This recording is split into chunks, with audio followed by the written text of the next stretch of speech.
Horror games usually scare you for a few hours while you're playing them, but there are these other horror games that stay in your head just based long after you finish them even, and Evil Within belongs in the second group all day. The first game was ugly, it was strange, it was violent, sometimes just completely unhinged and unpredictable as well. While the next game even opened the world up and gave Sebastian a much more personal story as well. Now, the idea of a third game is starting to appear again, with 2026 rumors claiming that Evil Within 3 could be in development. Nothing has been officially announced, let me just say that, but the idea of another game is enough to get a lot of people paying attention to this thing. The good thing is that the third game wouldn't need to copy either one of the first two games. In fact, Sebastian's story already reached an important ending in Evil Within 2, so bringing him back just to repeat the same journey wouldn't be interesting at all. A new game could keep the same universe while showing us a different nightmare with a new character with no idea what is just waiting for him when the story begins. We think that, could make the opening especially disturbing.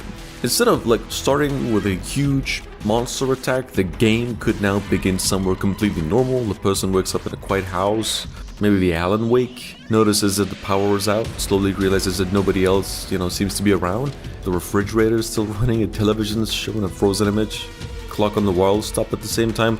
Nothing looks wrong at first, but little details begin changing as the player walks from room to room. Then the house isn't the same anymore. Hallway becomes longer, the doors lead to different rooms, windows no longer show the outside world. That kind of horror would fit the Evil Within perfectly because the series has always been at its best when reality starts breaking apart, bending in ways that the player doesn't even understand. On that matter, of course, the story could become much darker now, but focusing on the people just trapped inside this nightmare instead of simply throwing bigger monsters at them. The original games already played with ideas with trauma, fear, control, and the human mind as well. A third game could take those ideas much further and create a story where the player slowly discovers that the nightmare is being shaped by someone else's memories. The scary part would be realizing that the world isn't random, someone is creating it. Every strange room, every monster, every terrible event has a reason behind it, even if the player doesn't even understand that reason until much later. A hospital corridor might look normal by the first time you see it, only to become something completely different when you return. Or a house that seems abandoned could suddenly contain people who act as if they've known the player for years. A familiar face could appear in the distance and disappear before you can even reach them. The game should make players doubt what they're seeing without constantly using jump scares. That's where the series could really become frightening again. The Evil Within, the first game in fact, was built around making players feel weak. Limited ammunitions with traps, dangerous enemies, and situations where running away often was smarter than fighting. That survival horror approach was one of the reasons the game stood apart from other horror games of its time. A third game, of course, should bring back some of that pressure back.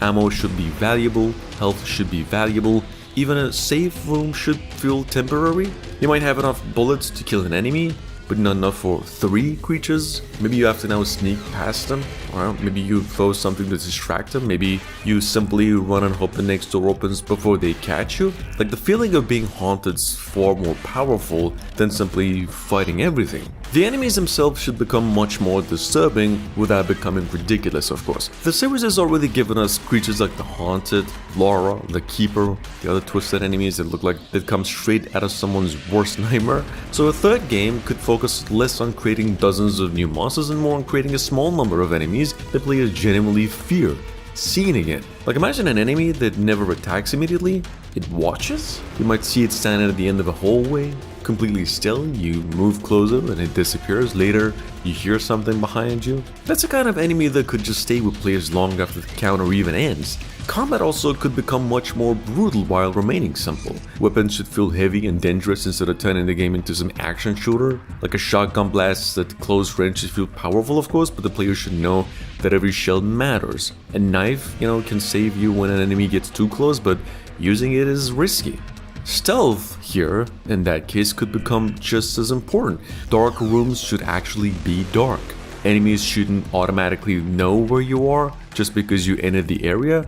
Sound should matter, running across the middle floor should matter. Breaking something could, be a good distraction, but it could also bring something much worse towards you. What I mean is, an environment could become part of the horror in a much bigger way. A normal apartment building might slowly change while you're exploring it, Paint begins peeling from the walls, furniture moves when you aren't even looking. The player doesn't even need an explanation every time, sometimes not knowing is better here. And of course the same idea could work with the game's sound. A distant baby crying somewhere in the building makes players wonder whether someone needs help, or if it's just a trick. And then there's the silence. A third game, in fact, could also bring back the strange dreamlike feeling that made the original so memorable.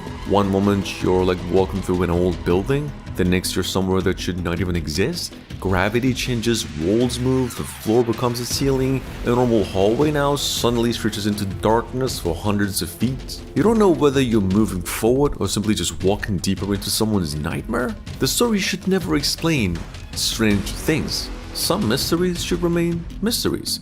That's another area where the game could become darker. Like, instead of giving players a clear explanation of every monster and every strange event, the story could leave certain things open to interpretation. That's exactly the kind of horror that stays alive after the credits roll. The world could also become less predictable. Safe rooms shouldn't always be safe forever. A location that feels peaceful during the first visit could become terrifying later. The game doesn't need to constantly surprise players either. It just simply needs to make them stop trusting the world. And if the rumors about a third game eventually turn out to be true, I think the biggest opportunity would be making something that feels genuinely uncomfortable rather than just simply more violent. The series already knows how to make enemies disgusting and combat brutal.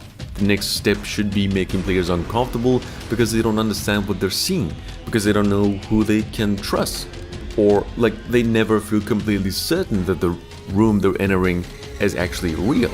That's where the darkest version of the evil within could live. Not in blood, not in bigger monsters or louder jump scares, in uncertainty. You walk in a room, immediately know something's wrong, but you have no idea what it is. You keep moving because standing still is worse. You hear something behind you, you then turn around. Eventually, a new evil within would have to answer the biggest question of all. Can this series still create the same kind of horror after everything we've already seen? I think it can, but only if it stops trying to prove that it is scary. Let the player discover that for themselves. Because when a horror game gets that part right, the monsters don't have to chase you anymore. Sometimes the scariest thing is just knowing that something's already waiting for you when you open the next door.